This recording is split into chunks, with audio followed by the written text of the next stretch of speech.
संघर्ष में इंसान अकेला होता है, सफलता में दुनिया उसके साथ होती है। जिस जिस पे इस दुनिया ने हंसा है, अंत में इतिहास उन्होंने ही रचा है। नमस्कार दोस्तों, मैं आनंद कुमार आप लोगों के अपने YouTube channel lifetime learning with Anand Kumar में हार्दिक स्वागत करता हूं और आशा करता हूं कि अभी तक का जो भी सफ़र हम लोगों का रहा है वो काफ़ी खूबसूरत रहा है और आगे भी इसी तरह हम लोग बने रहेंगे। आइए दोस्तों, आज के इस सेशन में हम लोग बात करेंगे ओनली फ्यू और ओनली अ फ्यू का केस, जो कि काफ़ी मार्केट में अभी फेमस हो चुका है। वजह यह है कि पिछले साल से 2019 से अगर सिलॉक्स के पेपर आ रहे हैं तो उसमें से 5 के 5 सिलॉक्स में से ये स्टेटमेंट जरूर रहता है। मिनिमम 3 तो रहता ही रहता है और मैक्सिमम 5 तो रहता ही रहता है। ठीक है, तो ज़रूरी है इस बात को समझना, क्योंकि इस पर कई सारी बातें मार्केट में कही गई हैं, लेकिन एक्चुअल इसका मीनिंग क्या है, क्या इसका एक्चुअल कंसेप्ट है और इसका एप्लीकेशन कैसे करेंगे हम लोग क्वेश्चन पे, वही समझेंगे यार। आइए दोस्तों देखिए, only a few Babu, only a few ये क्या देता है इसमें, और सिंपली अगर मैं आपसे पूछूं अ फ्यू में क्या डिफरेंस है। ठीक है, तो अ फ्यू अगर आप लोगों ने थोड़ा बहुत भी, जिसके पास सिलॉक्स का नॉलेज है उसके लिए काफ़ी बेनिफिशियल होगा, और चूंकि बहुत लोगों का डिमांड था इसीलिए इसको करवाना जरूरी था। ठीक है, और जिनके पास नहीं है वो घबराएंगे नहीं, सिलॉक्स का हम लोग बेसिक से शुरू करने वाले हैं। ठीक है, तो वो क्लास आप लोग कर लेंगे। चलिए आइए देखिए, अ फ्यू और सम जिसे हम लोग कहते हैं, अ फ्यू ARB अगर रहता कहीं पे तो इसका जो डायग्राम बनाते आप वो कैसा बनाते हैं, सम का, सम ARB। ठीक है, लेकिन यहां पे ये ओनली आके क्या गेम को चेंज करता है, इसे समझना बहुत जरूरी है। ध्यान से देखिए, इसका मतलब क्या होता है, केवल कुछ ही। लेकिन जब अ फ्यू और सम रहता है तब उसका मतलब क्या होता है, सिंपली कुछ ही। ठीक है, तो इसमें और इसमें डिफरेंस क्या हो गया, देखिए जब इसमें बोलता है अ फ्यू ARB तो आपको सिर्फ और सिर्फ इस पार्ट के बारे में मालूम होता है, हाँ या ना। सिलॉक्स कहता है जितना मैं तुम्हें देता हूं तुम सिर्फ उसी से डेफिनेट निकाल सकते हो, उसके बाद जो बचा हुआ है उससे तुम सिर्फ पॉसिबिलिटी बता सकते हो, डेफिनेट नहीं बता सकते हो। यही सबसे पहला सिद्धांत है सिलॉक्स का, यानी यहां से सिर्फ और सिर्फ डेफिनेट बातें हो सकती हैं। यानी आपको नहीं मालूम कि इधर जो बचा हुआ A पार्ट है उसका B के साथ क्या रिलेशन है, आप नहीं जानते, सो आप डेफिनेट इसके बारे में नहीं बोल सकते। लेकिन यहां पे गेम चेंज हो जाता है, ओनली लगा के ओनली अ फ्यू ARB ये क्या करता है, केवल कुछ A ही क्या है, B है, और जैसे केवल कुछ A ही B है, इसका मतलब जो बचा हुआ केवल कुछ है वो A क्या नहीं, B नहीं है। ये बात अपने आप क्या हो जाती है, डेफिनेट। यानी कुछ यानी सम ARB और साथ में सम AR0B दोनों एक साथ डेफिनेट हो रहा है कि नहीं, ये बताइए। एक सिंपल एग्जांपल से अगर हम लोग समझें तो आप ही सोचिए, अगर आपसे कहा जाए आप हिंदी जानते हो, इसका मतलब क्या है कि हिंदी के अलावा जो है वो आप जान भी सकते हो लैंग्वेज और नहीं भी जान सकते हो, वो पॉसिबिलिटी में आएगी, है कि नहीं, डेफिनेट नहीं होगा। लेकिन अगर आपसे कहा जाए आप केवल हिंदी जानते हो, इसका मतलब क्या है बाबू, केवल जैसे ही लगा उसने बॉन्ड कर दिया कि आपको हिंदी के अलावा कोई लैंग्वेज नहीं, केवल हिंदी जानते हो, मतलब आप सिर्फ हिंदी जानते हो। जैसे ही ये केवल लग गया मतलब हिंदी तक आप बॉन्ड हो चुके हैं, उसके बाद हिंदी के अलावा जो लैंग्वेज है आप नहीं जानते हैं, ये भी चीज साथ ही साथ आ गई। ठीक है, यानी अगर यहां बोला जाता है अ फ्यू ARB तो बचे हुए पार्ट के बारे में हम नहीं जानते, लेकिन अगर ओनली अ फ्यू बोल दिया तो बचे हुए पार्ट के बारे में, यानी जो बचा हुआ सम है उसके बारे में हम जानते हैं कि वो B नहीं है। यानी सम ARB एंड सम AR0B ये किसका कॉम्बिनेशन हो गया, only a few. This is the combination of some plus some not.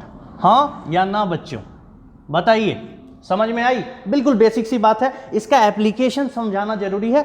जब हम लोग कंसेप्ट अच्छे से समझ लेंगे फिर क्वेश्चन पे अप्लाई भी करके दिखा दूंगा मैं, टेंशन मत लीजिए।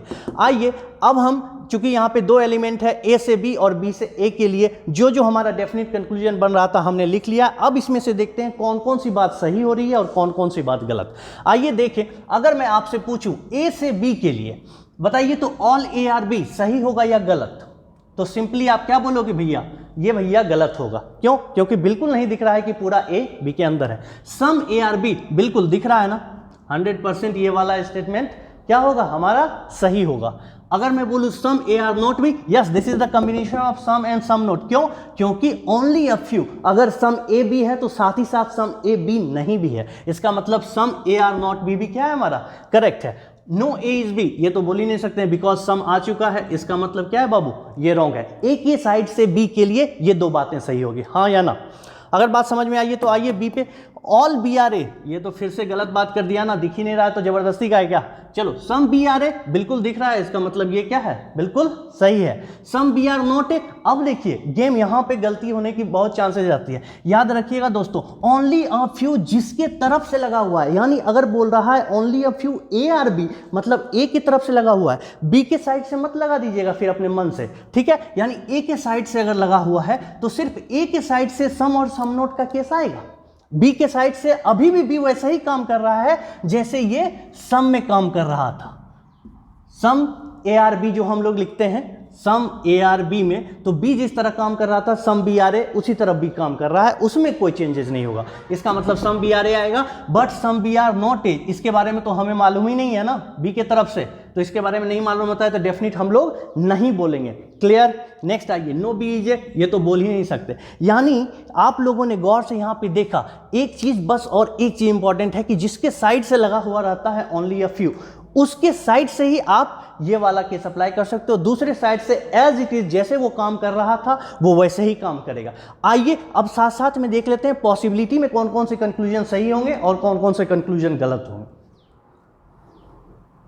ये दोस्तों हम लोगों ने अभी देखा ए के साइड से बी के लिए और बी के साइड से ए के लिए कौन कौन सी बात डेफिनेट में सही होगी और कौन कौन सी गलत। ओनली अ फ्यू के केस में, ए के साइड से ओनली अ फ्यू के केस में सम और सम नोट दोनों आएगा क्योंकि उसके साइड से ओनली अ फ्यू लगा हुआ है, लेकिन बी के साइड से बी ए के लिए अभी भी उसी तरह काम कर रहा है जिस तरह वो सम में काम कर रहा था क्योंकि उसके साइड से ओनली अ फ्यू नहीं लगा हुआ है।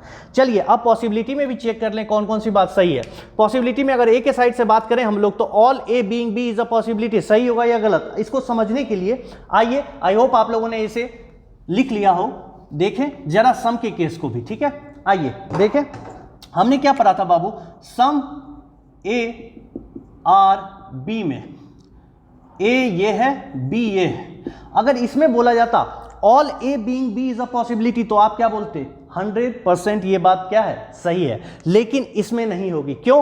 क्योंकि इसमें जो बचा हुआ पार्ट था उसके बारे में मालूम नहीं था, लेकिन इसके बारे में हमें अच्छे से मालूम है। सम तो है ही, साथ में क्या है, सम नोट। अगर some A are not B definite है तो आप ही बताओ पूरा का पूरा ए बी के अंदर कैसे जा सकता है। इसका मतलब ये जो बात बोली गई है बाबू, ये वाली बात क्या हो जाएगी, रॉन्ग, हाँ या ना। Next, some A being B is a possibility, ये तो बाबू ट्रू थी ना डेफिनिट में, और जो बात डेफिनिट में सही होती है वो बात पॉसिबिलिटी में क्या होती है, गलत। आइए, सम ए नॉट बीइंग, ये भी क्या बात डेफिनिट में सही थी, इसका मतलब पॉसिबिलिटी में क्या हो जाएगी बाबू, गलत। आइए, no A being B is a possibility, आप ही बताओ बाबू, जब डेफिनिट है कि थोड़ा सा ए बी है तो ऐसा कैसे पॉसिबल है भैया कि पूरा का पूरा ए बी ना हो, इसका मतलब ये भी बात क्या है, गलत, हाँ या ना। अगर आप लोगों ने इस बात को अच्छे से समझा है, ठीक है, तो आइए बी के साइड से भी मुझे बताइए कौन कौन सी बात सही होगी और कौन कौन सी बात गलत, जल्दी। आइए दोस्तों अब हम लोग क्या करते हैं, बी के साइड से ए के लिए पॉसिबिलिटी में कौन कौन सी बात सही होगी इसको चेक कर लेते हैं। आइए, तो पॉसिबिलिटी में all B being A is a possibility, ये बात सही होगी या गलत। आइए, तो सम के केस में बी के साइड से ये बात सही होती है या गलत, सोचिए तो। बिल्कुल सही होती, क्योंकि अभी भी बी के बारे में इतना नहीं मालूम है, वो पॉसिबिलिटी में पूरा का पूरा अंदर आ सकता, हाँ या ना, सम तो था ही। चलिए नेक्स्ट देखते हैं, इसमें हो सकता है नहीं। देखिए जब इसमें बी के तरफ से हो सकता है तो बताइए इसमें क्यों नहीं हो सकता है, क्योंकि बी तो अभी भी इसी की तरह काम कर रहा है ना, ओनली अ फ्यू में, हाँ या ना। इसीलिए बी के साइड से गलती से भी ओनली अ फ्यू का कंसेप्ट मत लगा दीजिएगा, क्योंकि वो किसकी साइड से लगा हुआ है, ए की साइड से। सो ये बात इधर सही हो सकती है, हाँ या ना। पॉसिबिलिटी में ये बात क्या हो जाएगी, सही। Some B being A is a possibility, ये बात क्या हो जाएगी बाबू, गलत। क्यों? क्योंकि ये क्या है, गौर से देखिए, डेफिनिट, और जो बात सिलॉक्स में डेफिनिट होती है बाबू वो पॉसिबिलिटी में क्या होती है, गलत। आप ही सोचो ना, आप ही सोचो, आप इंसान हो, ये बात डेफिनिट है ना। कोई आके आपको बोलता है आप ना इंसान हो सकते हो, आप क्या करोगे, उठ के लगाओगे ना उसको एक दो हाथ, ठीक है। इसका मतलब क्या हो जाएगा, some B being A is a possibility, ये बात गलत, क्योंकि ये 100% क्या है, सही। आइए, some B not being A is a possibility, अब देखिए, जिस तरह सम में ये पार्ट के बारे में आपको नहीं मालूम था तो वो किस में जा रहा था, पॉसिबिलिटी में। इसी तरह इसके बारे में इसके लिए नहीं मालूम है ना, सो ये पॉसिबिलिटी में क्या हो जाएगी, ट्रू, हाँ या ना। तो बी उसी तरह काम कर रहा है जिस तरह सम के केस में कर रहा था। No B being as a possibility, ये बात तो गलत है भैया, क्योंकि ये बात यहां डेफिनिट हो चुकी है क्या, कि सम बी जो है वो ए है, हाँ या ना। अगर आप लोगों को ये क्लियर हो गया, अच्छे से आप लोगों ने समझ लिया, तो यही है। आप अच्छे से इसका स्क्रीनशॉट ले लीजिए और चेक कर लीजिएगा एक दो बार। तो यही है हमारा ओनली अ फ्यू का केस। इसके लिए बहुत मारामारी कर रहे हैं लोग, पता नहीं क्या क्या बोलते रहते हैं, क्या क्या सोचते रहते हैं और क्या क्या अप्लाई करते रहते हैं, ठीक है। तो आप लोग टेंशन मत लीजिए, परफेक्ट कंसेप्ट यही है, इसको बिल्कुल अपने अंदर ले लीजिए। और नेक्स्ट वीडियो में हम लोग देखेंगे इसका एप्लीकेशन कैसे करें क्वेश्चंस पे। तो प्रीवियस ईयर आस्क्ड जो क्वेश्चंस है उसको लेके आता हूं मैं नेक्स्ट वीडियो में और चेक करते हैं। ओके दोस्तों, आई होप आप लोगों को समझ में आ गया होगा, अच्छे से क्लियर हो गया होगा। चलिए, तो फिर जहां हैं हंसते रहिए, मुस्कुराते रहिए, फिर मुलाकात होगी। नमस्कार दोस्तों।